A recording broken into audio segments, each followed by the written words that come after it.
여러분 안녕하십니까. 이어서 광주 전남권 소식입니다. 80년 5.18 당시 시민군으로 활동했던 시민이 38년 만에 전일빌딩에 계엄군이 가한 헬기 사격을 증언했습니다. 5.18 기념문화센터에 따르면 5.18 때 시민군으로 참여한 76살 지용 씨가 80년 5월 22일 또는 23일 낮에 적십자병원에서 부상자를 살펴보고 나오던 길에 헬기가 전일빌딩 쪽으로 총을 수십 발 쏘는 장면을 목격했다고 밝혔습니다. 지 씨는 5.18 왜곡 세력이 자신을 북한 특수군 제73 광수로 지목했다는 사실을 최근에 전해 들은 뒤 이처럼 증언에 나섰습니다. 민주택시노조 소속 기사들이 제38주년 5.18 민중항쟁을 기념하는 차량 시위를 재연했습니다. 전국에 선보인 민주택시노조 기사 70여 명은 오늘 5.18 민주기사의 날을 맞아 모든 경기장에서 금남로까지 약 4.5km에 이르는 구간에서 차량 시위를 재연했습니다. 민주기사의 날은 80년 5월 당시 시민군이 전남도청을 탈환한 계기가 됐던 차량 시위를 기념하는 날로 22년째 재연 행사가 이어져 오고 있습니다. 오늘 오후 3시 20분쯤 무안군 현경면의 한 편도 1차선 도로에서 53살 진모 씨가 몰던 승용차가 마주오던 덤프트럭과 충돌해 진 씨와 동승자 2명이 숨졌습니다. 경찰은 진 씨의 승용차가 중앙선을 침범해 직진하던 덤프트럭과 부딪힌 것으로 보고 목격자 등을 상대로 정확한 사고 경위를 조사하고 있습니다. 오랜 불황으로 기업들의 자금난이 가중되면서 자치단체가 지원하는 경영안정자금을 희망하는 중소기업들이 많습니다. 이 체력이 약한 업체에게 영양제 처방을 해주는 셈인데 그런데 지원이 제조업 중심이어서 일선 현장에서는 지원 업종의 확대를 요구하고 있습니다. 박수인 기자입니다. 공자기계를 재생하는 이 업체는 광주시 중소기업 경영안정자금을 통해 지난해 은행에서 최대 한도인 3억 원을 빌려서 광주시가 2년간 연 2%의 이자를 지원합니다. 연리 5%로 돈을 빌린 이 업체의 경우 실제 내는 이자는 3%가 되는 겁니다. 금액으로 환산하면 1년에 600만 원씩, 2년간 총 1,200만 원이 지원됩니다. 빠듯한 자금 사정에 숨통이 트였습니다. 가면 갈수록 요즘 경기도 불황인데다가 2%의 이자 보존이라는 것은 지금 상황에서는 큰 도움이 되죠. 광주시는 해마다 1,000개 안팎의 중소업체에 경영안정자금을 지원하고 있습니다. 올 들어서도 상반기까지 벌써 600건 넘게 지원 승인이 났습니다. 중소기업진흥공단이나 소상공인 지원센터 등 다른 기관보다 지원 규모가 커서 많은 업체들이 몰리고 있습니다. 하지만 제조업 비중이 30% 이상인 업체로 지원 대상이 한정돼 있어 현장의 불만이 높습니다. 비제조업 분야에선 사실상 그림의 떡인 셈입니다. 제조업 말고도 고용 유지나 고용 창출에 도움이 되는 업종이 저는 많이 있다고 생각합니다. 근데 그런 기업들이 현재는 혜택을 못 보고 있습니다. 지역 기업들은 업종 확대와 함께 한 해 2천억 원으로 제한되어 있는 지원 규모도 늘려주기를 희망하고 있습니다. 금리 인상과 경기 악화로 자금난이 가중될 것이라며 절반이 넘는 지역 기업들이 지원 확대를 바라고 있습니다. MBC 뉴스 박수인입니다.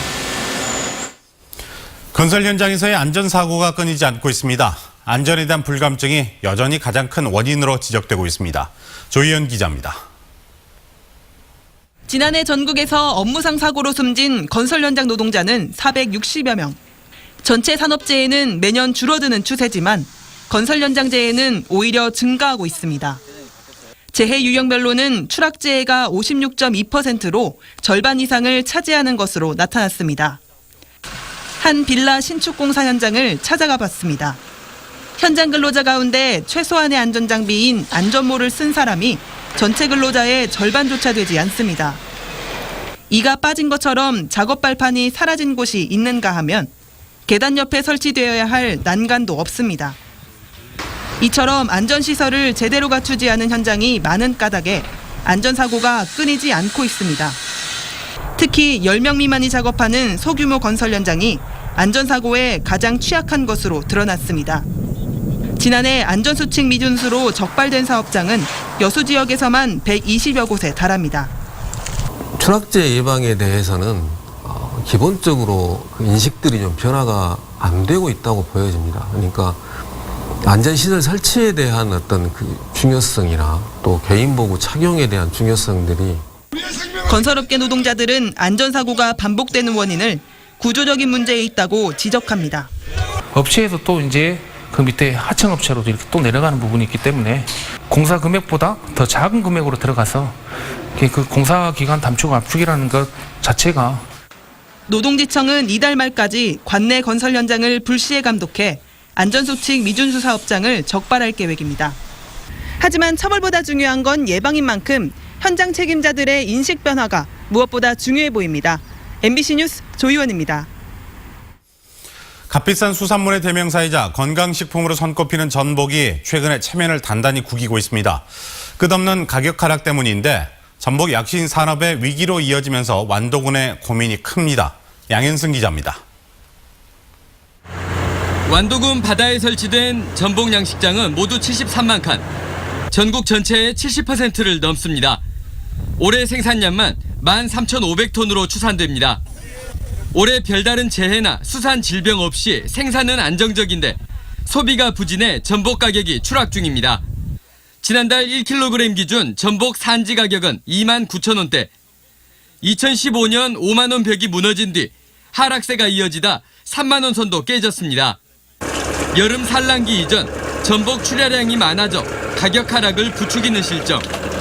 이 와중에 큰 전복은 시장에서 외면받고 큰 전복이 바다에 남아있으면 공간이 비좁아져 양식 환경도 나빠지는 악순환이 우려됩니다. 당장 바다에서 출하해야 할 큰 전복은 완도군 추산 3,000톤. 30%가량인 1,000톤을 소진하는 게 목표로 할인 판매를 통해 현재까지 557톤이 유통됐습니다. 양식장을 비롯해 유통과 소매 등 완도군의 전복 관련 산업 규모는 2조 원대.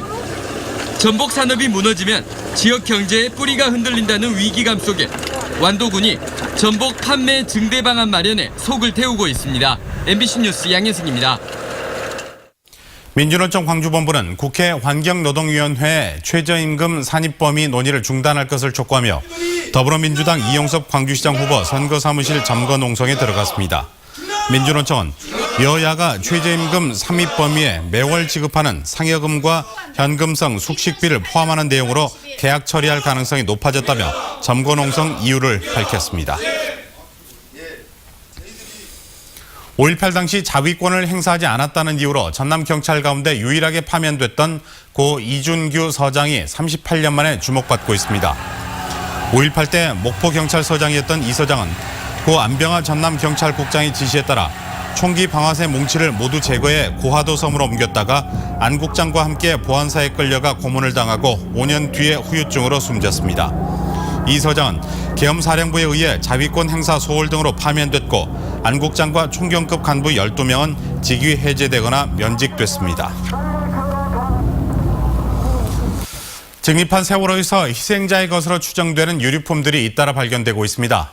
4.16 세월호 참사 가족협의회는 오늘 단원고 학생들이 머물렀던 4층 객실 등에서 유류품 7점을 추가로 수거했다고 밝혔습니다.